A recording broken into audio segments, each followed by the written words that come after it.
acclamer ce roi de rois.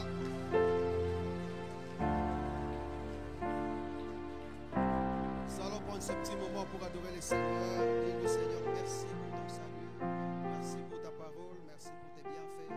Merci pour tout ce que tu fais dans nos vies. Commence à élever le Seigneur, ne m'attends pas. Nous sommes dans une période de prière. Laisse-moi t'entendre d'ici. Exalte le Seigneur. C'est un privilège d'avoir à dire au Seigneur ce que tu sens, ce qu'il a fait pour toi. Adore le Seigneur, exalte-le. Lève la voix mon frère, lève la voix ma soeur.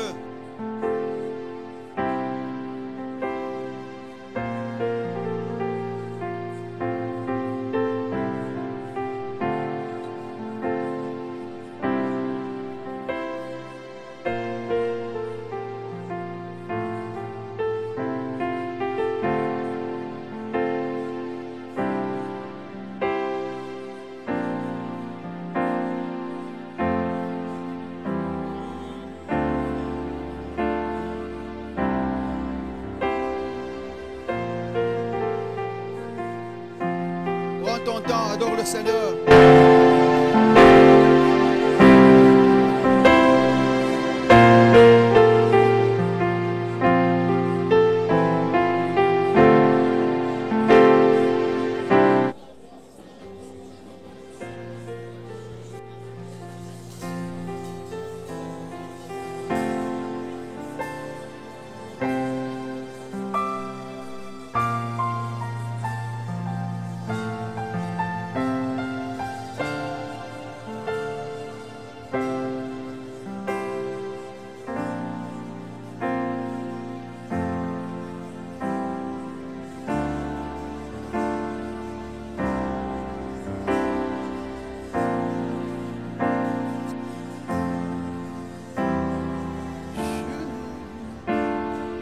Père, nous t'adorons ce matin.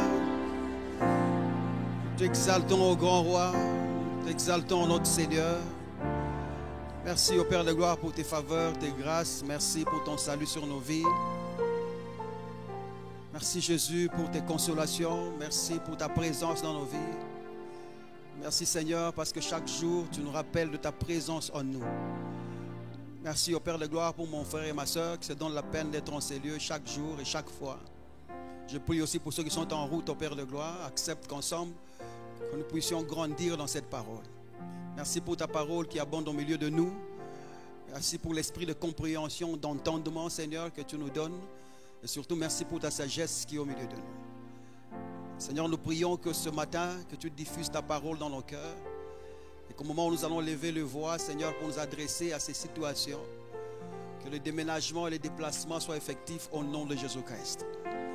Merci au Père de gloire pour la guérison de mon frère.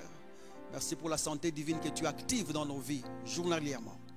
Nous te sommes reconnaissants, Seigneur, pour tes provisions et pour tout ce que tu as accompli dans nos vies en Jésus-Christ. Merci au Père de gloire. Merci Jésus. Merci Seigneur. Que quelqu'un m'aide à faire cette déclaration avant d'entrer dans la parole de Dieu ce matin. Père, je te suis reconnaissant de ce que tu m'as jugé digne de me confier ta parole. Je suis né par ta parole. Je vis par ta parole. Au-dessus des circonstances et de toute autre situation. Je sais, Seigneur, que je gagne toujours. Je réussis toujours. Je prospère toujours. Selon ce que dit ta parole. Dans le nom puissant de Jésus. Est-ce qu'on peut acclamer ce roi de rois? Et rassurez-vous que vous avez occupé une place. Une personne ne viendra vous déranger. Merci beaucoup. Bonjour à tous. Bonjour à tous. Nous sommes en train de parler, et merci au groupe de louanges. Est-ce qu'on peut acclamer pour eux l'effort qu'ils font? Merci. Nous sommes en train de parler de phronesis et la prière. Ça va faire un bon moment que nous parlons de la même chose. Et chaque jour, le Seigneur est en train de nous bénir. et de déposer quelque chose de nouveau dans nos cœurs. Aujourd'hui, nous sommes en train de poursuivre le même sujet où nous parlons de phronesis et la prière. Nous avons dit que phronesis, c'est la compréhension active qui pose des actes et qui nous cause à le faire. C'est l'unique sagesse de Dieu qui conduit quelqu'un à l'action ou qui pousse quelqu'un à faire quelque chose, selon les préparatifs ultimes que cette sagesse organise afin de te causer à faire des choses. Et nous avons dit que les suggestions qui proviennent de cette sagesse-là doivent être en Christ, pas en dehors de Christ. C'est comme ça que cette sagesse-là, elle nous établit dans la réalité de vie en Christ. En nous y établissant, elle nous donne à avoir des suggestions détaillées de cette vie en Jésus-Christ. L'évangile en Jésus-Christ ne s'éloignera jamais du fait qu'il est venu en chair, qu'il est mort pour nous, qu'il est ressuscité pour nous le 3e jour. Et aujourd'hui, il est glorifié. Les suggestions doivent venir de là. Chaque fois que vous entendrez quelqu'un parler de l'évangile, ça doit contenir ces choses-là. C'est les révélations détaillées de ces choses qui nous positionnent dans la vie que nous avons. Si vous avez des brèches ou si vous avez des endroits où vous ne connaissez pas clairement, ou des endroits qui ne s'identifient pas en toute clarté de ce que Dieu a fait pour vous en Christ, au fait, le diable utilisera la même chose pour compliquer votre vie. Quelqu'un me comprend jusque-là? Donc vous avez intérêt et vous avez besoin de connaître les détails qui sont en Christ. Et avant même d'y parvenir, j'étais en train de méditer cette nuit, je me suis dit, bon, avant d'y parvenir, il faut aussi lire la Bible. Aide-moi à dire à ton voisin, il faut lire la Bible. Il ne faut pas laisser que la Bible soit lue par quelqu'un d'autre. Il faut la lire pour toi. Il y a des choses que nous avons de présomption dessus, mais qui ne sont pas dans la Bible. Il y a des petites questions que je peux vous poser ici. Par exemple, Noé a mis combien d'animaux dans les trucs, dans l'arche?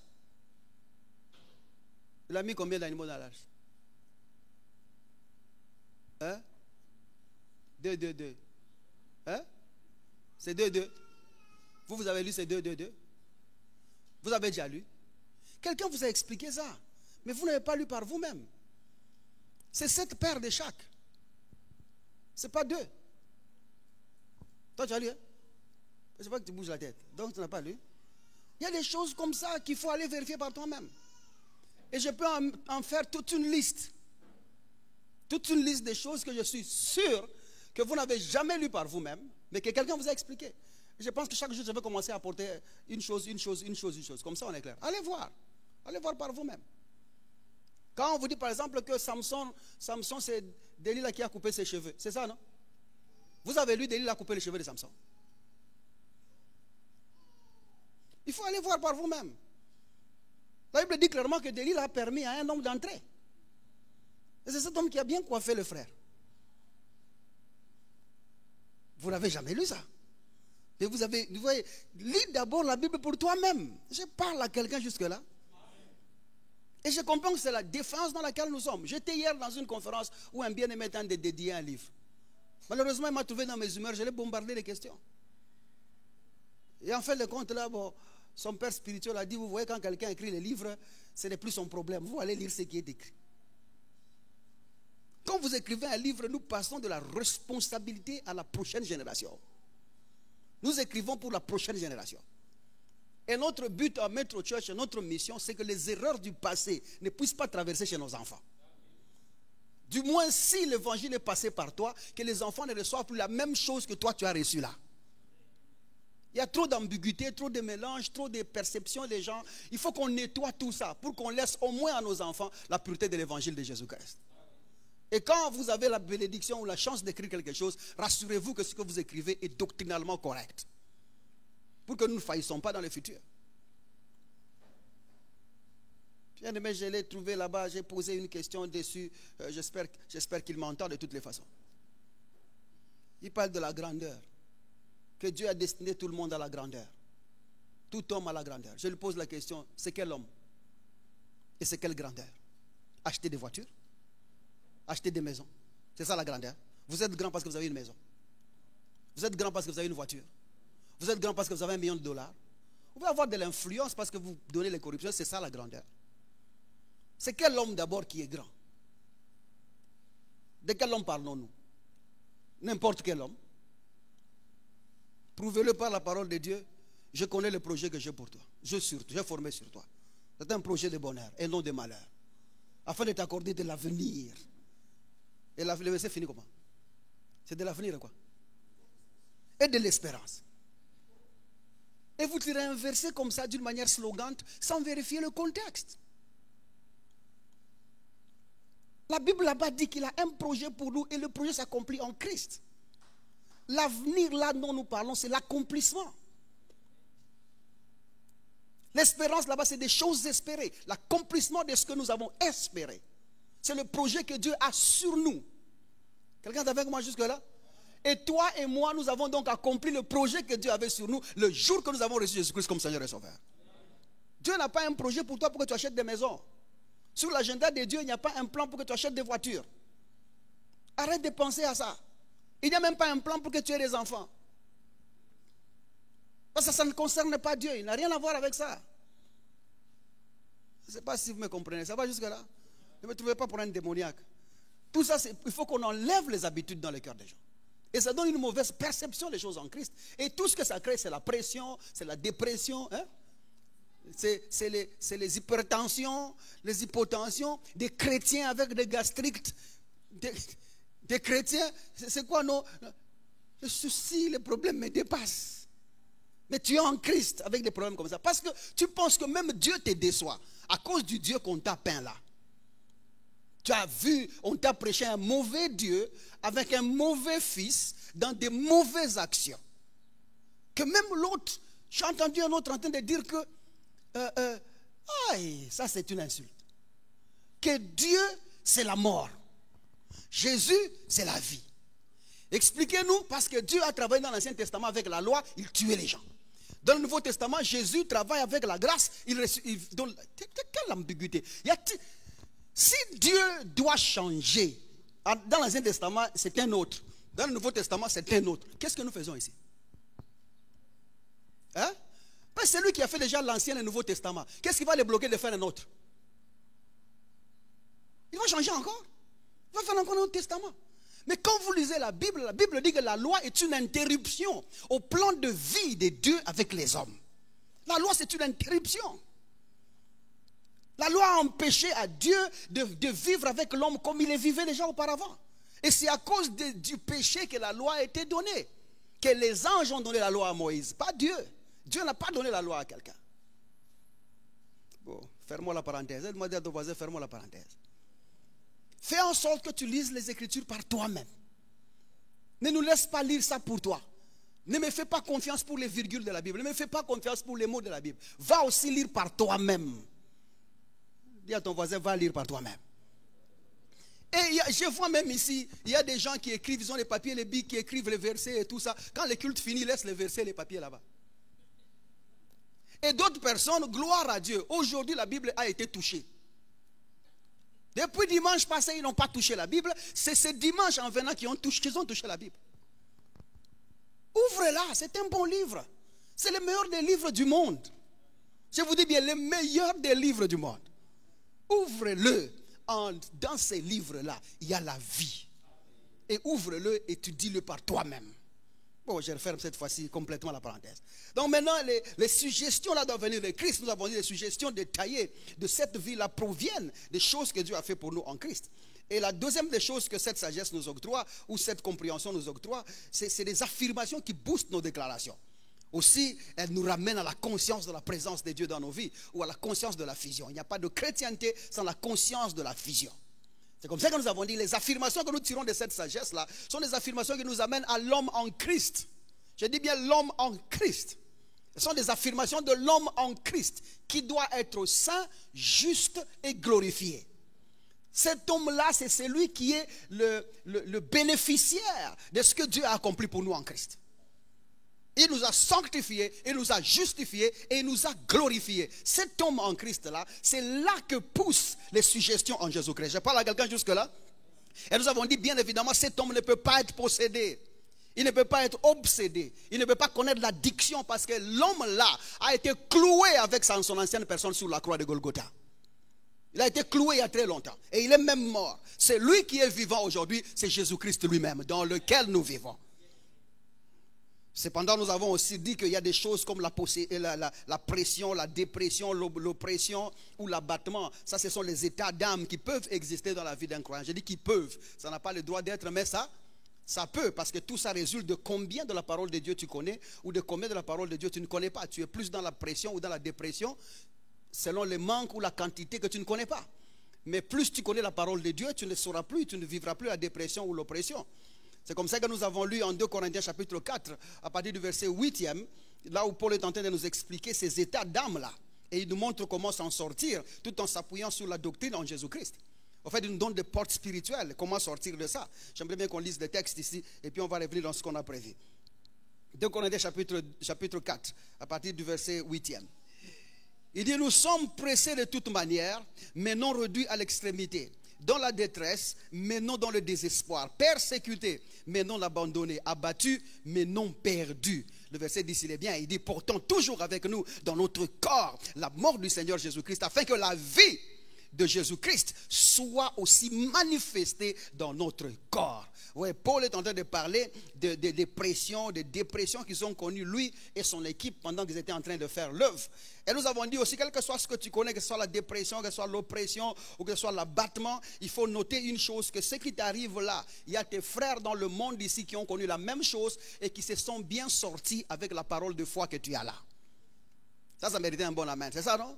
C'est-à-dire, il n'y a pas une autre dose qui peut te sortir de la pression si ce n'est la parole de Jésus-Christ. Ce que Dieu a fait pour nous en Christ est en mesure de nous sortir de n'importe quoi. La Bible appelle ça la puissance de Dieu. Pour le salut de quiconque croit. Ça peut te sortir de n'importe quoi, de n'importe quelle pression, de n'importe quelle oppression, et tu sortiras au nom de Jésus-Christ. Les mêmes souffrances ont été imposées aux autres. Le verbe imposer, nous avons dit, ce n'est pas imposer, on les a mis une charge. Mais ça a été, c'est le verbe epiteleo qui veut dire accomplir. Les mêmes souffrances là, il y a des bien-aimés dans le monde qui ont terminé ça, qui ont accompli ça avec la parole de foi. C'est bien évidemment, nous avons parlé de la pression. Paul est en train de dire que nous avons été pressés de toute manière et non réduits à l'extrémité. Pressés de toute manière et non réduits à l'extrémité. Et nous avons dit, quelle que soit la pression que tu connais, n'accepte pas d'être réduit à l'étroit. N'accepte pas d'être enfermé quelque part. Il y a toujours une place pour toi. Il doit y avoir une parole pour toi qui peut te relever de ta situation au nom de Jésus-Christ. Je connais, il y a des gens qui ont des pressions des familles, des pressions des enfants, des pressions des conditions de vie des enfants, des pressions même de comment est-ce qu'ils vont nourrir leurs enfants. Mais écoutez une chose. Ne permets pas une pression dans un sujet que tu résous tout le temps. Ça va faire 5 ans que tu loues la même maison, que tu payes la même maison, que tu as le même loyer. Mais chaque fin du mois, tu as une pression de loyer. Tu ne trouves pas que quelque chose ne va pas bien? Moi, je dis à ton voisin, tu ne trouves pas que quelque chose ne va pas bien? Ça va faire 5 ans que tu loues la même maison, tu payes le même loyer, mais chaque fin du mois, tu as la pression du loyer. Tu ne trouves pas que quelque chose ne va pas bien? Parce que tu t'en sors déjà très bien tout le temps. Est-ce que vous me comprenez? C'est-à-dire quand tu es en retard de 2 ou 3 jours, il faut savoir que tu as mal bénéficié des opportunités qui t'ont été données afin de répondre à ces loyers d'une manière ou d'une autre. C'est comme ça que ton calendrier a un petit retard. Mais bien évidemment, si tu te ressaisis et attrapes les opportunités que le Seigneur te donne, tu trouveras assez d'argent pour payer ces loyers-là et quitter le problème. Parce que ça va faire 5 ans que tu t'en sors déjà bien. Ce n'est pas le mois de février qu'il y aura des problèmes. Je ne sais pas là quelqu'un jusque-là. C'est comme ça, certaines choses nous y mettons nous-mêmes. Mais quand tu comprends les choses en Christ, tu deviens quelqu'un de paix. Nous autres ici, c'est-à-dire que le nerf de pression là, il est déjà décalé, il n'y a plus. Je ne peux pas être sous pression. Ce n'est pas possible. Je connais beaucoup pour être sous pression. Je connais trop de ce que Dieu a fait pour moi pour que je sois sous pression. Parce que je sais à la fin de chaque situation, je gagne toujours. Et je fais un effort pour me transporter à la fin. Je me dis, même ça, à la fin, ça sera encore qui? Moi, les gagnants. Je m'en sortirai toujours. Alors, quel que soit le problème, aie cette mentalité-là, qu'à la fin de toute chose, c'est toi qui ressuscites, mon frère. À la fin de toute chose, qui ressuscite? C'est moi qui ressuscite. Et tu t'en sortiras aussi au nom de Jésus-Christ. Elle m'a dit un bon amen comme ça on avance. C'est comme ça que nous avons dit que nous quittons la pression par la parole de grâce. La parole de foi. Par parole de grâce, ce n'est pas des slogans. Parole de grâce pour nous. Au fait, la grâce du sauvé, c'est la souffrance du sauveur. Il n'y a pas de grâce pour le sauver si le sauveur ne souffre pas. Ce n'est pas il m'a sorti du village, il m'a amené en ville, il m'a donné un travail. Non, non, ça ce sont des opportunités qui se multiplient. Les grâces de Dieu se multiplient et ses bontés se renouvellent chaque matin. Je ne parle pas de ça. Moi, je parle de la grâce qui sauve. Et c'est cette grâce-là, la révélation de cette grâce-là qui nous sort de n'importe quel problème au nom de Jésus-Christ. C'est comme ça que nous avons parlé de la pression. Nous avons aussi parlé de la dépression. Paul est en train de dire que dans la détresse, mais non dans le désespoir. Et nous avons montré comment est-ce qu'on quitte le désespoir, comment est-ce qu'on quitte la dépression. Et nous avons prouvé que nous quittons la dépression ou le désespoir par la cure, au fait. C'est la prière en esprit qui s'appuie sur l'œuvre accomplie de Christ. Il faut apprendre à revivre dans l'esprit, à booster ton esprit, à réveiller cet esprit-là. L'esprit qui est en toi, c'est l'esprit de vie. Tu ne peux pas être dans la dépression. Alors, connecte-toi à la prière de l'esprit. Habitue-toi à prier en esprit. Habitue-toi à prier en langue. Et tu verras que les choses vont changer au nom de Jésus-Christ. Mais n'oublie pas de t'appuyer. Appuie-toi sur la foi, la parole de foi en Jésus-Christ. Quand nous parlons de la foi, nous ne parlons pas de la foi. J'ai prié avec foi, j'ai prié avec foi. Non, ce n'est pas la foi à force. La foi, quand nous parlons de la foi, nous parlons de la doctrine en Christ. La vraie foi, le chrétien ne possède pas la foi. Le chrétien vit dans la foi. C'est-à-dire tu vis dans ta doctrine, tu vis dans ce que Dieu a fait pour toi en Christ. Vis là-dedans. Vous êtes avec moi jusque-là? C'est comme ça qu'aux païens et à ceux qui n'avaient pas encore reçu, il dit vous priez ou par la foi. C'est ça, non? Priez par la foi. Si vous priez par la foi, si vous avez une petite foi comme le grain de sénévé, vous connaissez tout ça là? Et même le verset que je viens de citer n'est pas dans le contexte des choses que je viens de dire parce qu'il signifie autre chose. Quand Jésus parle de voir une graine de la foi comme la graine de sénévé, est-ce qu'il parle de la petitesse de la foi?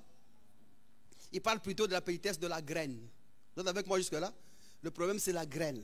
Il voulait dire, quel que soit petit que tu sois, qu'est-ce qu'on fait avec une graine? On la plante. Jésus disait, si tu peux donc être planté, accepter de mourir et de ressusciter, c'est alors que tu auras assez de... C'est dans ça, la mort et la résurrection, que tu as l'autorité de déplacer la montagne de tout homme. Et la montagne de tout homme, c'est le péché. C'est-à-dire que quand tu es mort et ressuscité, la montagne se déplace. Vous êtes avec moi jusque-là? C'est ce que Jésus voulait dire là. Il ne voulait pas dire que maintenant que j'ai la foi, je peux déplacer n'importe quoi. Tu as déplacé quoi depuis? Maintenant, quand tu es dans la doctrine de Christ, c'est autre chose. Là, tu vis selon ce que Dieu a dit pour toi. Ce que Dieu a fait pour toi en Christ. Tu vis subséquemment. Et chaque réalité, chaque vérité devient une réalité. Et si chaque vérité devient une réalité, tu as une vie plus accomplie. Parce que tu sais quoi faire, quoi dire, quoi avoir à chaque moment qu'une situation viendra. Tu auras toujours une réponse. Et je te souhaite ça au nom de Jésus-Christ. Alors nous avons dit que tu quittes la pression ou tu quittes la dépression par la prière en esprit qui s'appuie sur l'œuvre accomplie en Jésus-Christ. Alors maintenant, quelqu'un va me demander, avant que j'en avance, parce que si on avance encore plus loin, on va avoir trop de trucs à couvrir. Je préfère aller comme ça et puis donner des réponses. Bon, j'aimerais vous entendre avant que je ne commence. Vous êtes là ce matin? Très bien. Maintenant, allons un peu doucement. Quelqu'un va poser des questions. Pasteur, pourquoi tu fais une fixation sur les états d'âme? Pourquoi tu fais une fixation? Nous ne faisons pas, au fait, une fixation. Je pense que lorsque la parole de Dieu entre dans la vie de quelqu'un, elle doit servir à l'octroyer des solutions de la vie courante. Et bien évidemment, notre adversaire primaire dans les étapes de la vie courante, c'est notre perception d'âme, c'est que notre âme conçoit. C'est notre raisonnement, c'est notre manière de voir les choses. C'est nos désirs, c'est nos vouloirs, c'est nos volontés. C'est ce qui est en train de trahir notre vie au quotidien. Si ce que nous sommes dans notre âme, ou ce que nous ressentons dans notre intelligence, dans notre perception des choses, peut être aligné à ce qui est planté dans notre esprit, nos vies seront différentes. Je ne sais pas si je parle à quelqu'un jusque-là. C'est comme ça que nous ne faisons pas une fixation, mais nous voulons nous rassurer que la parole qui est plantée dans ton esprit trouve place dans le quotidien de ta vie, gagnant ainsi chaque jour tes états d'âme. Tu n'as pas besoin d'être triste ou d'être joyeux pour réussir. Tu vois, tu as besoin de vaincre ta tristesse par la joie qui est en Jésus-Christ et trouver des réussites dans n'importe quelle condition. Afin que tes états d'âme aussi ne soient pas un obstacle à ta propre vie. Nous ne faisons pas une fixation, mais nous voulons nous rassurer que cette parole trouve place dans la vie de quelqu'un au nom de Jésus-Christ. Je peux recevoir un bon amen, on continue. Alors la bonne réponse, c'est que la Bible prévoit ça. La Bible reconnaît quand même que quelqu'un peut avoir des états d'âme, mais la Bible reconnaît que Dieu connaît l'âme de la personne. Et la Bible reconnaît que Dieu aussi veut que cette âme soit sauvée. Et la Bible nous donne même les cures de comment guérir cette âme-là. J'ai voulu qu'on fasse 2-3 passages avant de continuer dans ce que je veux dire aujourd'hui. Regardez 1 Thessaloniciens chapitre 5 à partir du verset 23.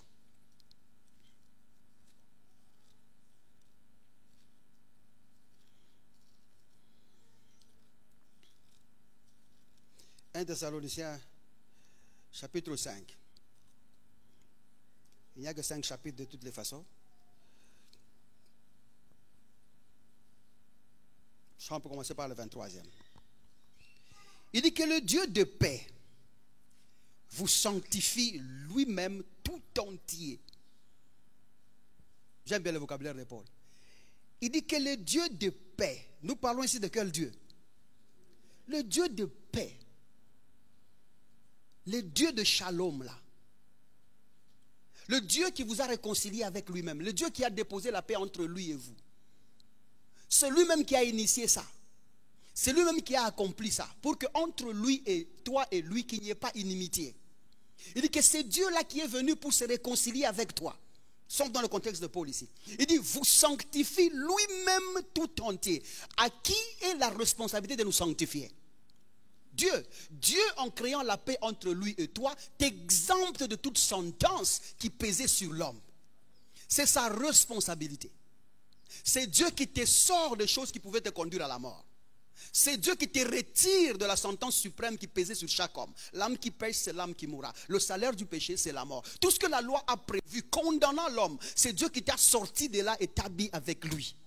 Au nom de la paix entre lui et toi. Il dit que ce Dieu de paix là vous sanctifie lui-même. Donc tu ne peux pas toi initier une formule de sanctification pendant que l'auteur de la sanctification, c'est lui le garant de la paix entre toi et lui. Lui-même se porte là comme garant. C'est son travail. Quelqu'un est avec moi jusque là? Alors la prière de Paul ici, il dit que le Dieu de paix vous sanctifie lui-même tout entier. Voyez bien, il dit tout entier. Il n'y a pas une seule partie de votre corps, une seule partie de vous qui soit exempte de la sanctification qui a été offerte dans la paix, ou dans la quête de la paix entre Dieu et l'homme. Il n'y a pas une seule partie qui est restée. Donc si Dieu a sanctifié ton esprit, il doit être en mesure aussi de sanctifier ton âme. Il doit être aussi en mesure de sanctifier ton corps. C'est-à-dire que mon esprit a été épargné de la mort. Mon âme doit être épargnée de la mort. Mon corps aussi doit être épargné de la mort. Et les vertus qui nous donnent la paix entre Dieu et moi proviennent de lui-même. C'est lui-même qui connaît l'essence. C'est lui-même qui connaît les choses à faire. Je parle à quelqu'un jusque-là? Ce n'est pas ta responsabilité. Le problème avec nous autres, c'est que nous tentons de nous impliquer dans des choses qui sont prédisposées, prédéfinies par Dieu lui-même. Il y a des choses que tu ne peux pas faire, tu ne connais pas comment ça marche. La foi en Jésus-Christ nous place dans une position où non seulement nous nous abandonnons, mais nous nous soumettons à la démarche salvifique. Laisse que Dieu accomplisse le travail en toi. La Bible dit, c'est lui qui sauve, peut sauver parfaitement. C'est-à-dire qu'il n'a pas initié quelque chose sans vouloir l'accomplir. Il sait ce qu'il a fait pour toi. Alors il dit que le Dieu de paix vous sanctifie tout entier. Il n'y a pas une partie de moi qui reste. Il dit, et que tout votre être, le tout entier la pointe à tout votre être. Tout ce qui fait l'être. Je ne sais pas comment toi tu vas définir ce qui fait ton être, mais tout ce qui fait ton être là, et il te donne les détails. Il dit l'esprit, l'âme, vous voyez qu'on reconnaît l'âme ici. On cite l'esprit et quoi? L'âme et le corps soient conservés irrépréhensibles. Bien évidemment, si ton esprit est accepté devant Dieu, ton âme doit être acceptée devant Dieu, ton corps doit être accepté devant Dieu, sans effort d'un homme, parce que ça c'est l'œuvre de lui-même. Mais nous avons fait, nous tous ici, qu'il y a une part de Dieu, il y a une part de l'homme dans la réalisation d'accomplissement du salut dans la vie de quelqu'un. C'est l'œuvre de Dieu lui seul. Aide-moi à dire à ton voisin, c'est pour lui-même ça. Qu'est-ce que tu vas faire là? Tu vas te brûler les doigts pour rien. Les gens ont cherché à se perfectionner, ils n'ont pas pu. Ceux qui avaient de l'argent ont cherché à être justes devant Dieu, ils n'ont pas pu. Les gens intelligents n'ont pas pu se tenir devant Dieu parce que les vertus qui nous donnent la paix avec Dieu sont dans l'œuvre salvifique que lui-même commande et s'octroie. Dieu se donne lui-même, Dieu se rémunère lui-même de ce qu'il veut faire avec vous. C'est lui qui tire intérêt dans ça. Aide-moi à dire amen comme ça on avance là. Le corps, l'âme et l'esprit. Alors, conserver irrépréhensible. Notez bien, il dit conserver irrépréhensible. Dieu veut que ton âme soit irrépréhensible. Que ton corps soit irrépréhensible. Et que ton esprit soit aussi irrépréhensible. Il dit lors de l'avènement du Seigneur Jésus-Christ. Donc c'est-à-dire que quand le Seigneur apparaîtra, nous apparaîtrons avec lui au nom de la conservation de l'être tout entier dans la paix entre Dieu et l'homme. Et tu ne diras pas, je serai sauvé, mais mon âme a des problèmes parce que je continue à penser à d'autres choses. Non, Dieu lui-même s'est organisé par ses propres vertus, a déposé l'essentiel qui te permettra d'apparaître avec lui. Et je te dis la vérité, si tu as reçu Jésus-Christ comme Seigneur et Sauveur, tu apparaîtras avec lui au nom de Jésus-Christ. J'aimerais reprendre, tu apparaîtras avec lui au nom de Jésus-Christ. Aide-moi à dire un bon amen, tu apparaîtras avec lui au nom de Jésus-Christ. Regardez le verset 24. Il dit, celui qui vous a appelé, le mot appelé là-bas c'est sanctifié. Celui qui vous a sanctifié est fidèle. Il tient à sa parole. La fidélité de Dieu réside sur le fait qu'il tient à sa parole. Il dit, celui qui vous a appelé, celui qui vous a sanctifié, afin que vous soyez en paix avec lui, tient à sa parole. Et c'est lui qui le fera. Et c'est lui qui le fera. Te demande-t-il quelque chose? Il te demande l'offrande, il te demande l'offrande de rachat, l'offrande de sanctification. Il dit que tu contribues avec quelque chose. Est-ce qu'il a même demandé ta foi? Non. Vous savez que même dans le salut, là, Dieu ne nous demande même pas la foi. La Bible dit la foi avec laquelle nous avons reçu Jésus-Christ, la foi vient de ce qu'on entend. C'est-à-dire quand on t'a prêché l'évangile, ces jours-là, la foi avec laquelle tu as cru en Jésus-Christ t'a été apportée par le véhicule de l'évangile. C'est-à-dire que toi, tu n'as pas contribué dans ton salut pour dire que j'ai déposé ma foi. Si je n'avais pas cru comme ça là, non. Quand tu écoutes l'évangile parfait, l'évangile en Jésus-Christ ne se conteste pas. Oh non, je suis allé les prêcher, ils m'ont chassé. Non, tu n'as pas dit ce qu'il fallait. Parce que chaque personne sur cette terre a besoin du salut. Quand tu prêches ce qu'il faut, la première des choses, c'est que la conscience humaine est écrasée, l'intelligence bannie, la sagesse confondue, les perceptions de l'homme sont balbutaillées. À un certain moment, paf, la personne n'a pas de choix que de recevoir le mystère que contient l'évangile que tu véhicules. C'est une puissance pour le salut de quiconque croit. Et la foi avec laquelle nous croyons, ça nous a été apporté. Donc tu n'as rien contribué dedans. Et il le fera sans ton aide. Il le fera sans ton aide. Tout ce que toi tu as fait, c'est croire seulement en Jésus-Christ a suffi pour qu'il fasse le reste. Et il a tout accompli au nom de Jésus-Christ. Ce que nous voulons dire dans tout ça, c'est que Dieu veut prendre soin de ton esprit, comme il veut prendre soin de ton âme, comme il veut prendre soin de ton corps. Comment donc fait-il? Parce qu'à un certain moment, l'homme s'est plaint. Il dit, mais Seigneur, regarde, mon âme continue à me pousser dans de mauvaises pensées. Je continue à avoir besoin de 2-3 choses, mais mon raisonnement n'est pas si correct. Mais Dieu, c'est lui qui se charge, il nous donne même la dose. Regardez Hébreux chapitre 4, à partir du verset 12. Hébreux chapitre 4, à partir du verset 12. Il dit, car la parole est Dieu, c'est celle qui nous donne. Il dit, elle est vivante. Pour nous, la parole, c'est une personne. Elle est vivante et efficace. Il dit, plus tranchante qu'une épée quelconque à 2 tranchants, pénétrante, jusqu'à partager l'âme et esprit, jointure et moelle. Elle juge les sentiments et les pensées du cœur. Donc la parole de Dieu peut séparer ces choses-là. Il n'y a pas une autre chose qui peut trouver guérison à ton âme si ce n'est la parole de Dieu.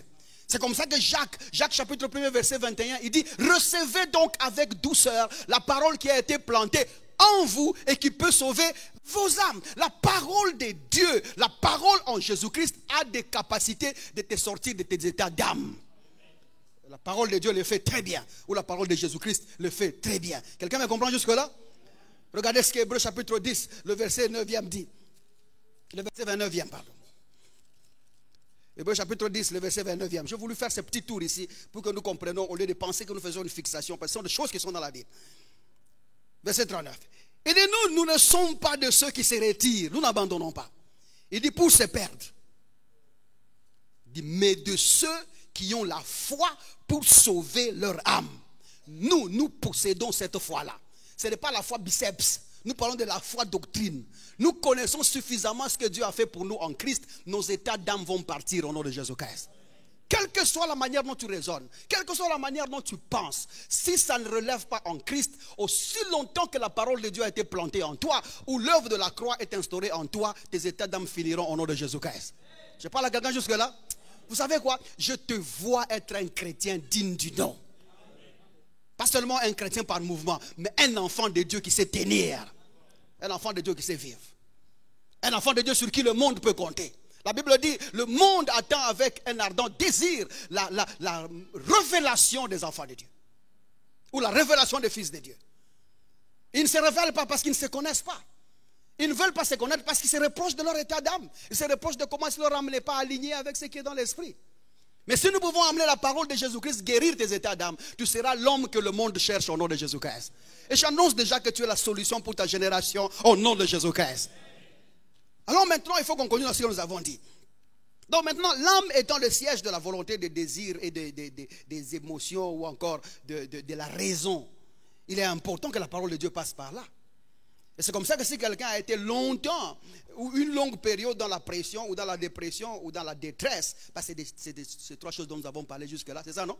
Si quelqu'un a été là longtemps, je n'ai pas voulu aller jusqu'au bout pour commencer à revenir, mais qu'on a étape par étape, comme ça on assoit les choses correctement. Alors si quelqu'un a été pendant longtemps ou une longue période dans la pression, dans la dépression ou dans la détresse, cette personne tend à développer certains comportements majeurs. Il y en a 5 en fait. Il tend à développer les 5 comportements majeurs qui a pour but de saper la confiance en soi. Ou encore ça éloigne l'homme ou cette personne-là de l'homme en Christ ou de son identité en Christ. Et il est important qu'on parle de ça. Parce que le but de l'ennemi en te mettant sous pression ou en voulant que tu sois sous la dépression ou dans la détresse, c'est pour t'éloigner de plus en plus de l'homme en Christ. Je parle à quelqu'un jusque-là. C'est pour que cet homme-là ne sache plus qui il est. Que cet homme-là ne sache plus ce qu'il sait. Que cet homme-là ne sache plus ce qu'il a. Ou que cet homme oublie complètement ce qu'il peut. Parce que lorsque tu es sous pression, tu oublies complètement qui tu es. Lorsque tu es dans la dépression, tu oublies même ce que tu sais. Tu ne penses plus à rien qu'au problème qui t'a accablé. Et quand tu es sous la pression ou la détresse, tu ne sais même plus ce que tu as. Tu vas oublier même tes possessions au fait. Et quand tu es sous la dépression ou dans cette chose comme ça, tu vas même oublier tes capacités, ce que tu peux faire. Mais j'aimerais te dire, quand tu es un homme en Christ, né de nouveau, tu dois savoir qui tu es. Aide-moi à dire, je sais qui je suis. Tu dois savoir ce que tu sais. Il faut dire, dans le dépôt, il y a plein de révélations en Jésus-Christ. Tu dois savoir ce que tu as, qu'est-ce que tu possèdes. Et tu dois aussi savoir ce que tu peux. L'homme en Christ doit savoir ces choses. Mais lorsque tu es sous la dépression, au fait, le but c'est de t'éloigner de cet homme en Christ qui ne sait plus qui il est, qui ne sait plus ce qu'il sait, qui ne sait plus ce qu'il a, qui ne sait plus ce qu'il peut. Et le diable le fait par des suggestions. De la même manière que la parole de Dieu nous suggère des choses en Christ, de la même manière que cette compréhension ou cette sagesse nous suggère en Christ, c'est la même manière que le diable aussi fait. Il nous suggère des choses pour nous éloigner de la personne en Christ. Surtout si nous sommes sous la dépression. Tu peux prendre une décision comme ça, en fin de compte, tu dis non, je n'allais pas normalement faire comme ça. Je ne sais pas comment je fais ça. Parce que tout ce que l'ennemi fait maintenant, c'est sachant vaincu, il fait des suggestions afin que l'homme lui-même fasse responsablement ce qu'il pense. Quelqu'un m'a compris jusque-là? Il te suggère des choses qui ne sont pas correctes pour que tu tombes dans ces suggestions et que tu sois responsable de tes propres actes parce que tu as bien réfléchi à ce que tu as fait. Et c'est ce que l'ennemi est en train de faire maintenant. 1 Pierre chapitre 5 à partir du verset 8, il dit: soyez sobres et veillez, car votre adversaire le diable rôde autour de vous comme un lion rugissant, cherchant qui il dévorera. Le rugissement là-bas, c'est le parler. Et bien évidemment, il veut te dire que Dieu est en colère contre toi. Parce que le rugissement du lion exprime la colère du roi. C'est ce que Proverbe nous dit. Il va te dire que Dieu est contre toi. Et qu'il dévorera. Dévorer là-bas veut dire tout simplement parvenir à la conviction. Des choses que l'ennemi est en train de dire, que toi et Dieu, le courant ne passe pas, ou que Dieu te reproche quelque chose. De ces choses-là, il va finir par te convaincre. Et quand tu tombes dans la conviction, c'est alors que tu vas agir en dehors de l'homme en Christ. Parce que tu es convaincu des suggestions de l'ennemi. Quelqu'un me comprend jusque-là? Oh, vous êtes là jusque-là? Très bien. Aidez-moi à calmer là derrière là. Hein? Et s'il réussit, si le diable réussit à faire ça, tu es foutu, mon frère. Je vais prendre un exemple un peu plus clair. Lorsque vous lisez Luc chapitre 22, à partir du verset 3e, allons là-bas. Il y a le même verset en Jean chapitre 13, qu'on commence d'abord avec celui de Luc, parce qu'il a un truc là. Comment est-ce que le diable suggère les gens?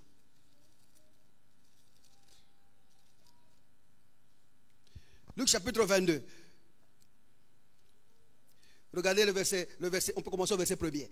Il dit, la fête des pains sans levain, appelée la Pâque, approchait. Les principaux sacrificateurs et les scribes, observez bien, cherchaient les moyens de faire mourir Jésus, car ils craignaient le peuple. Qu'est-ce que les sacrificateurs cherchaient? Les moyens. Ils cherchaient les moyens de faire mourir Jésus. Ils cherchaient plusieurs moyens en fait. C'est-à-dire ils se mettaient disposés à trouver un moyen, comment est-ce qu'ils peuvent faire mourir Jésus-Christ. Mais de leur côté là, il n'y avait pas de moyen. Parce qu'ils cherchaient. Maintenant regardez la suite. Luc il est trop dur avec Judas ici. Et je vais vous dire pourquoi je dis qu'il est trop dur. Luc dit carrément, or Satan entra dans Judas, surnommé Iscariote, qui était du nombre de 12. Et Judas alla s'entendre avec les principaux sacrificateurs et les chefs de garde sur la manière de leur livrer. Il cherchait les moyens et Judas les a apportés la manière. Où est-ce qu'il a trouvé la manière? Luc, qui est trop dur avec lui, dit Satan habitant en lui. Bien évidemment, Satan n'est pas venu avec son esprit pour habiter dans Judas. Mais qu'est-ce qu'il veut dire ici? Satan l'a suggéré la manière. Et il cherchait les moyens, mais Satan l'a suggéré la manière. J'aimerais quand même souligner pour que je revienne dans mes commentaires. Regardez Jean. Jean chapitre 13, je dis. Ça va jusque là? Jean chapitre 13, à partir du verset 1er. Avant la fête de Pâques, on parle du même événement. Je disais, Luc était un peu trop dur avec, inspiré à Judas. Il avait déjà donné des suggestions de comment le faire. Vous voyez, l'ennemi, ce qu'il fait, c'est réussir à te dévorer, te donner des suggestions qui sont à l'encontre des suggestions qui viennent de la parole de Dieu. Quand tu es devant une situation, au lieu de réfléchir en Christ, tu réfléchis comme ton oncle t'a dit. Nous avons des situations où nous parlons. Nous sommes en train de parler, mais quelqu'un au milieu de nous te dit, ces derniers temps ici, les gens meurent comme ça avec le choléra. Tu vas entendre comme ça une diarrhée de 2 jours, la personne meurt. Vous avez entendu cette phrase-là? Du moment que tu entends cette phrase et tu es là, tu dis, sans effet, ça ne passera pas. Il n'y a pas de choléra qui tue les gens. Personne ne meurt parce que j'ai entendu. Vous voyez ça? Maintenant, quand tu ne dis rien, cette suggestion va rester et va trouver une place dans ton subconscient. Ton âme va le percevoir et le garder quelque part. Maintenant, quand on va t'appeler que l'oncle Kadima a la diarrhée, viens prier pour lui. En allant là-bas, dans ta tête, il y a quoi?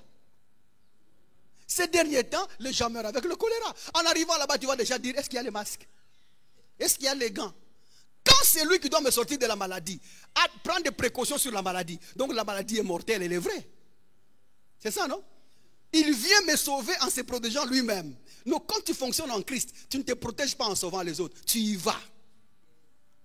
Parce que tu veux mourir pour lui. Que tu meurs, qu'il vive.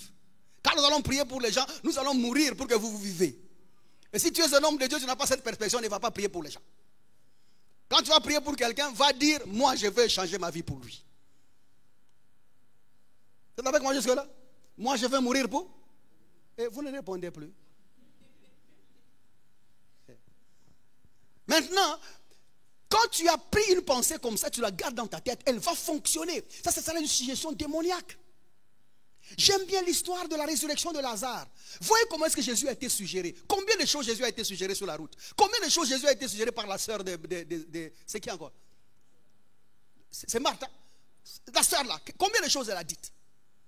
Elle a presque poussé Jésus à croire qu'il n'y avait plus de possibilité de résurrection. Que cet homme ne pouvait plus quitter les tombeaux. Mais il fallait quelqu'un de la carrure de Jésus-Christ qui sait discerner, qui sait séparer jointure et moelle, âme et esprit, ce que Dieu lui a dit et ce que les hommes disent. Et parvenir devant le tombeau et faire et dire directement ce que lui a vu et ce que lui sait.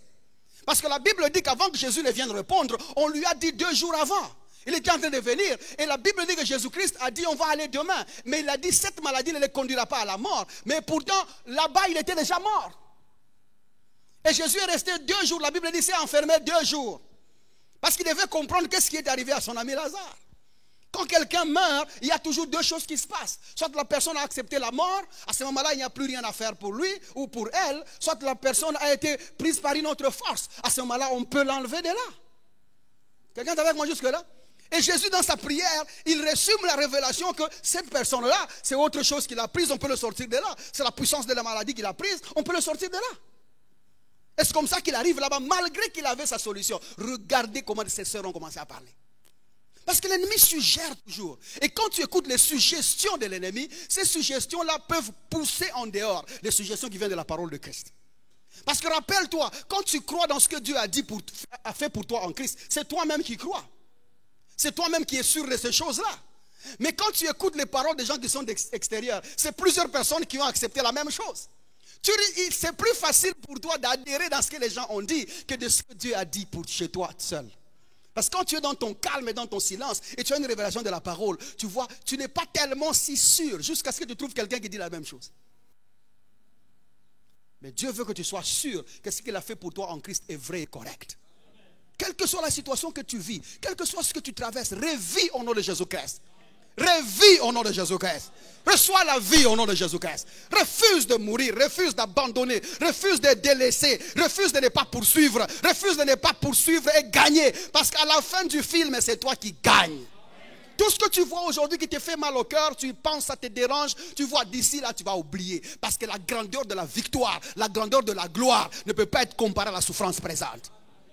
Alors relève-toi au nom de Jésus-Christ. Je parlais à quelqu'un jusque-là. Donc l'ennemi suggère des choses.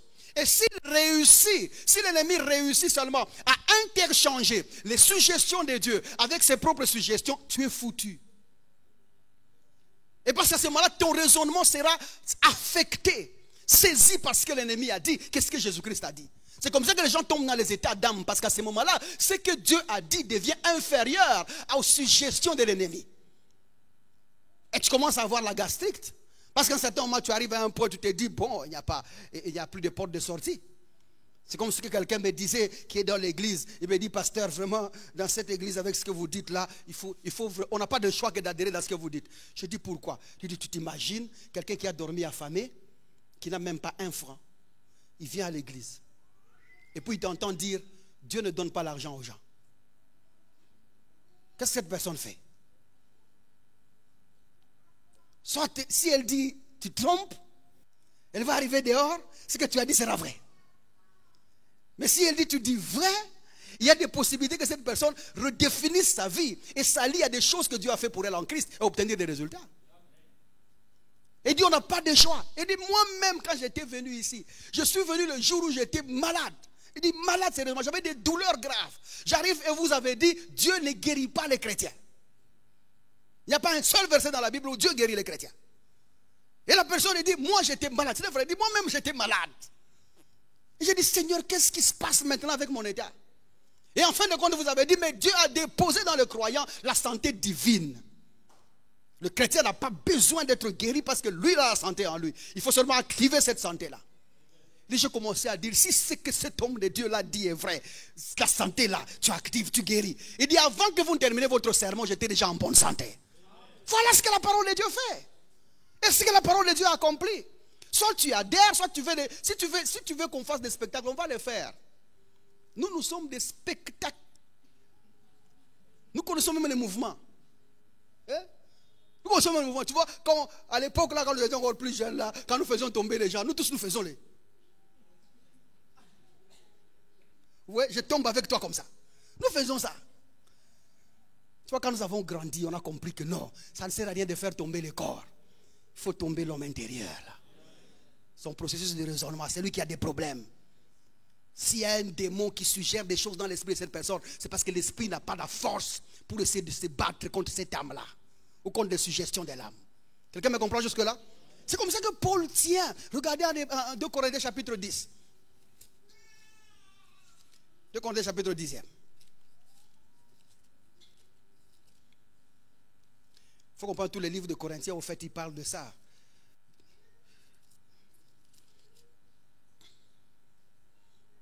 Chapitre 10e. Nous allons là à partir du verset 3. Regardez, si nous marchons dans la chair, nous ne combattons pas selon la chair.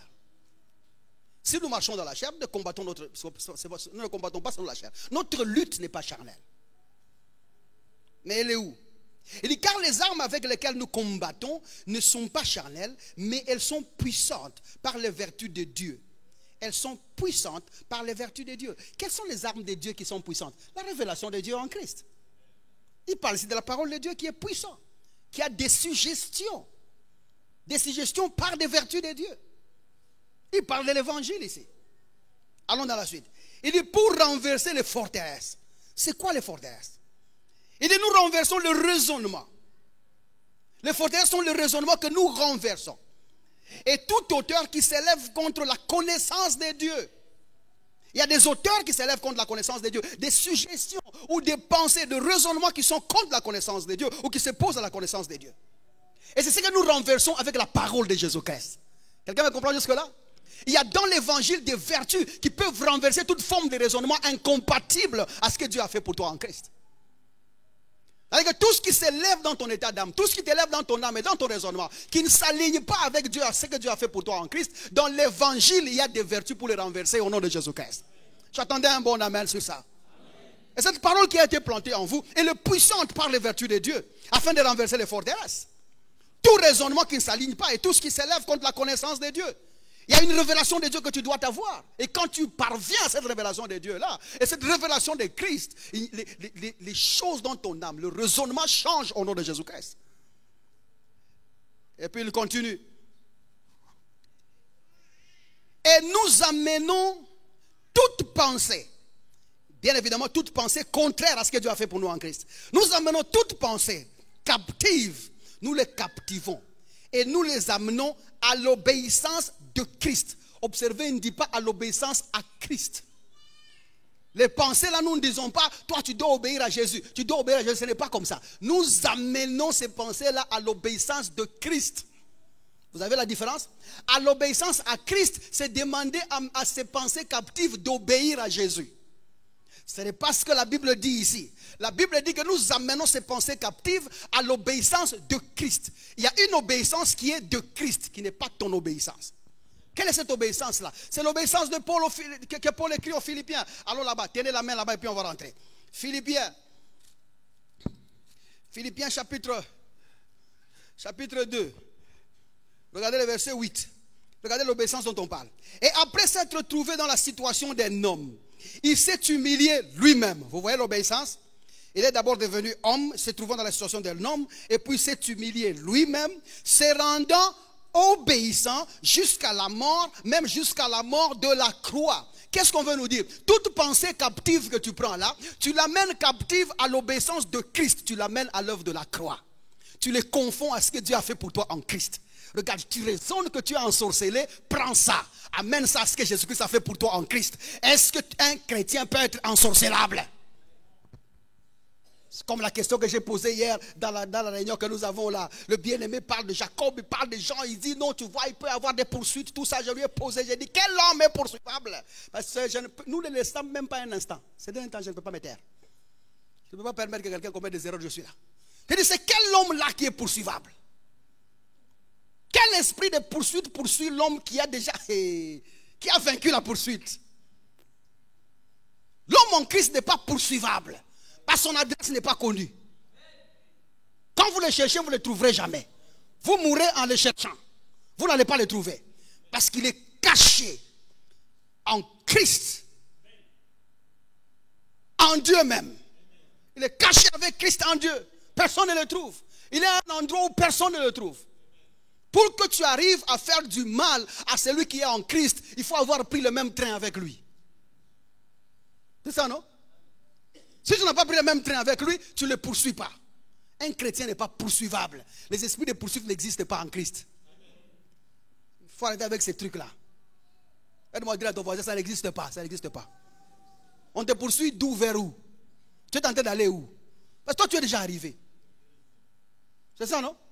C'est les enfants d'Israël qu'on a poursuivis par Pharaon. Tu as un Pharaon derrière. Tu es juif. Il n'y a pas d'esprit de poursuite. Toi, tu n'es pas poursuivable. Tu es déjà en Christ. Et puis, toi, tu n'as pas fui l'Égypte. Le prix a été payé. Tu es sorti tranquillement de la prison. Tu as pris l'air nouveau. Tu as regardé à gauche et à droite. Tu as remarqué que les militaires de la prison étaient là. Tu les as dit au revoir. Je ne les tournerai plus ici.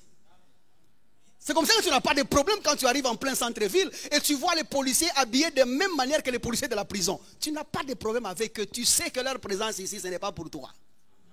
Tu n'es pas poursuivable. Parce que le prix a été payé et la sortie légalisée. Pas d'esprit de poursuite en Christ. Aide-moi à dire à ton voisin, on ne te poursuit pas, sois tranquille. Puis dis-lui, arrête de courir. Tu cours vers où? Oui, mais non, vous voyez ce que nous amenons ça à l'obéissance de Christ. Regardez verset 6. Et nous sommes prêts à punir. Il dit, nous sommes prêts à punir toute désobéissance lorsque votre obéissance sera complète. Nous sommes prêts à punir. On ne blague pas avec ça. Nous sommes prêts à punir.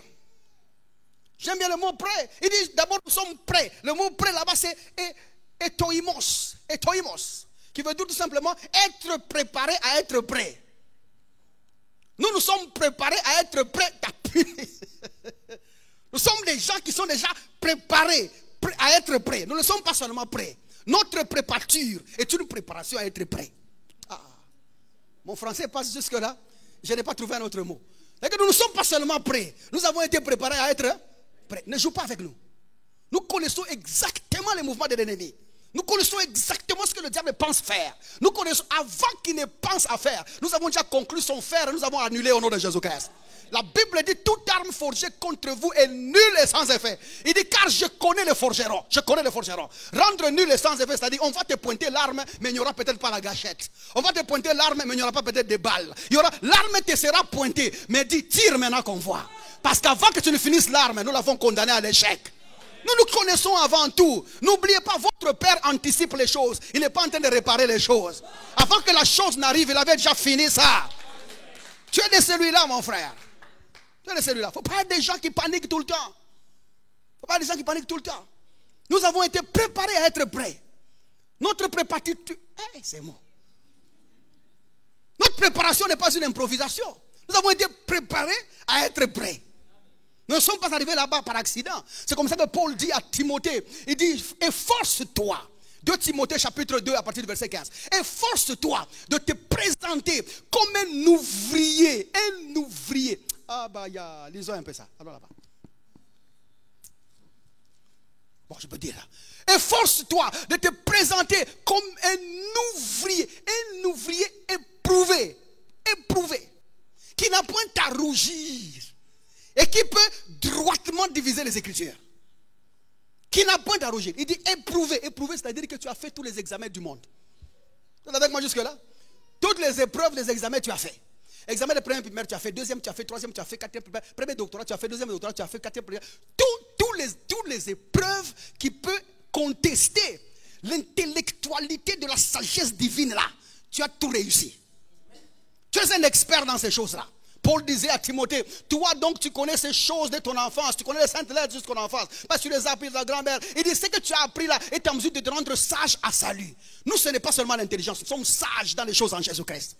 Nous ne paniquons pas, la sagesse de Dieu bouillonne en nous, elle fonctionne en nous. Nous avons une pensée éveillée, une pensée qui pointe aux choses. Et nous savons diviser les suggestions de l'ennemi et ce que Dieu a fait pour nous en Christ. Nous savons diviser les choses qui sont de la grâce de Dieu, du Sauveur qui a souffert, et les choses qui sont de la loi. Nous sommes prêts à diviser ce que le diable a dit et ce que Dieu a dit. Ce que le diable a fait et ce que les oncles ont fait et ce que les hommes de Dieu ont dit et fait. Nous pouvons diviser ça. Parce que le mot diviser droitement, là, c'est orthotoméo. Nous pouvons orthotomiser. C'est quoi orthotoméo? C'est comme faire une chirurgie. Je vais vous donner un exemple. Quand un médecin sort le kyste du ventre d'une femme, et le médecin là doit se rassurer qu'une partie de kyste ne reste pas sur la peau et qu'une partie de bonne peau ne parte pas avec le kyste. Ça, c'est orthotoméo. Nous pouvons aussi. Donc, on n'est pas dans les à peu près. Nous savons que ça, jusqu'ici, c'est là que ce que Dieu a dit, c'est limite. Ça, c'est l'homme qui a parlé. Nous savons que jusqu'ici, ça c'est le prophète qui a parlé ici. Dieu, il a seulement dit 1, 2, 3, 4, 5, 6, 7. Ça c'est lui-même qui a parlé. Tu es avec moi jusque-là? Nous savons bien discerner les choses de Dieu, les choses qui sont du diable, les choses qui ne sont pas de Jésus-Christ. Nous savons les discerner. Parce que nous avons été préparés à être comme ça. Quelqu'un me comprend jusque-là? Et il dit, nous sommes prêts à punir. Le mot c'est ekdikeo. Ekdikeo qui veut dire seulement revendiquer le droit. Nous sommes prêts à revendiquer les droits. Donc nous sommes prêts. Nous avons été préparés à être prêts pour revendiquer ce qui nous appartient et ce qui ne nous appartient pas. On ne joue pas avec nous. Nous pouvons nous tenir là-bas et remettre des gens dans leurs droits. On ne laisse pas passer quelque chose. Nous pouvons faire justice. Nous pouvons protéger. C'est ce que ekdikeo veut dire. Nous pouvons défendre une personne ou défendre un sujet. On peut être prêt à dire, nous avons été préparés à défendre les gens, défendre une personne, défendre des sujets contre toute autre personne, contre tout autre adversaire. Nous pouvons nous lever entre Dieu, le diable et les hommes et dire non, cet homme a raison en vertu de ce que Dieu a fait pour lui en Christ. Seigneur, il est guéri au nom de Jésus. Oh non, on m'a appelé là-bas, cette soeur-là, elle a déjà maigri, c'est le sida, parce qu'elle était prostituée avant. Quand tu arrives là-bas comme le Seigneur qui sait séparer ce qui est de Dieu et ce qui est du diable. Tu poses la question, ma soeur, tu as reçu Jésus-Christ comme Seigneur et Sauveur. Il dit, j'ai l'assurance du salut, que si mon Seigneur apparaît, j'apparaîtrai avec lui. Et là, tu lèves la voix, tu dis en vertu de ce que tu as accompli pour lui. Satan, est-ce que tu vois, cette femme a raison à cause du sang de Jésus qui a été versé pour elle. Jeune femme, lève-toi et marche. Et la santé divine est communiquée. Quelqu'un est avec moi jusque-là? Parce que nous savons diviser, nous savons protéger, nous savons remettre le droit acquis de droit. Nous avons été préparés pour ça. Donc on n'est pas là en train de demander, hey, c'est le sida. Ah, qui t'a donné d'après toi? Je ne sais pas. Tu as couché avec combien d'hommes? Près de 1000. C'est le 905e, le 903. Ça te fait quoi? Même si tu connaissais. Maintenant tu vas faire quoi? Hein? Et puis on va te citer. On va te citer quelqu'un là-bas. Et puis tu vas dire, ah lui on connaissait. Ouh, même son autre femme là est morte. Là, tu tues la personne. C'est-à-dire, au-dessus des suggestions que la femme a déjà, c'est toi maintenant qui vas suggérer les suggestions du diable. Tu vas être un instrument diabolique. Et beaucoup des hommes de Dieu sont des instruments diaboliques. Au fait, le diable suggère des choses par eux. Si je mettais sur la table, je commence à vous dire qu'il y a des esprits de famille. Qu'est-ce que je dis? Je dois vous suggérer, non? C'est Dieu qui me demande de parler. Qui me demande de parler? Il me suggère, je vous transmets. Donc le diable utilise ma bouche pour vous parler. Comme Dieu utilise aussi ma bouche pour faire quoi? Pour vous parler. Mais quand vous êtes un orthotomiseur, vous savez discerner que cette phrase-là, Dieu ne peut pas parler comme ça. Vous saurez. Mais quand vous n'avez pas été préparé à être prêt, vous direz n'importe quoi. Je parle à quelqu'un jusque-là. Cette année, beaucoup de gens vont mourir. Je vois le sang partout. Qui t'a dit? Les dieux pour lesquels tu es en service, lui, il donne la vie. Cette phrase-là que tu as dit, tu l'as eu où? Tu l'as sortie où? Tu vois, tu ne sais pas orthotomiser. C'est comme ça que tu mélanges tout. Tu mélanges tout. C'est comme ça que vous le voyez ici, là. Il y a des gens, il y a des hommes de Dieu qui se permettent dans cette saison où déjà le pays est en pleine pression, souffrance et détresse. Ils ajoutent encore des détresses sur l'altar. En ajoutant des fausses prophéties, des fausses paroles. Ils sont des agents du diable qui diffusent des faux espoirs, des fausses émotions, qui sont dans l'ambiguïté des choses, des fanatismes, des trucs qui ne marchent pas. Au lieu de donner la solution de l'homme au centre du village. Bon, toi chez toi, parce que vous savez, si j'entre ici, je vais m'énerver. Ça n'est pas normal. Parce que les hommes de Dieu sont devenus les agents du diable. Ils utilisent leur bouche pour communiquer les pensées du diable. Mais quand tu sais orthotomiser, tu es éprouvé, tu sais que ça, ce sont des choses de Dieu, ça, ce ne sont pas des choses de Dieu. Quelqu'un me comprend jusque-là? Alors je disais, il y a 5 comportements comme ça. Les 5 comportements sont très palpables et trop visibles quand quelqu'un est passé longtemps dans la pression ou dans la dépression. On sait les voir. Il y en a 5, mais mon temps est passé. Que Dieu vous bénisse. Merci beaucoup. On peut s'arrêter là pour aujourd'hui.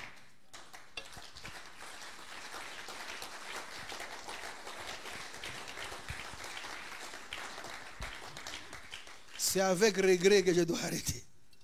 C'est avec regret que je dois arrêter. Merci beaucoup. Ça va jusque-là? Quand tu connais ce que Dieu a fait pour toi en Christ, tu sais les diviser. Et la Bible dit, efforce-toi. Ce n'est pas facile, il faut s'efforcer. Moi aussi, j'ai besoin d'organiser un culte sans chaise. Mais tu vois, à cause de l'orthotomisation, des choses qui sont en Christ, je sais que Dieu ne veut pas voir ses enfants à terre. Il veut le voir assis sur le trône. En vous amenant au sol, je vous réduis aux gens qui sont dans les besoins. Les gens qui sont éloignés de leur Père. Dieu t'a placé loin au-dessus des principautés et des dominations, sur le trône. Pas par terre. Vous êtes avec moi jusque-là? Donc au nom de ça, sachant ça, je ne te mettrai pas par terre. Ça va jusque-là? Je n'organisais pas des jeûnes et prières où nous cherchons la face de Dieu. Parce que je sais, la Bible dit que Jésus-Christ est la face du Dieu invisible. Le Dieu qui ne voit pas là a été visible en Christ. C'est lui qui a reçu Jésus-Christ comme Seigneur et Sauveur a vu Dieu. Pas le dos de Dieu.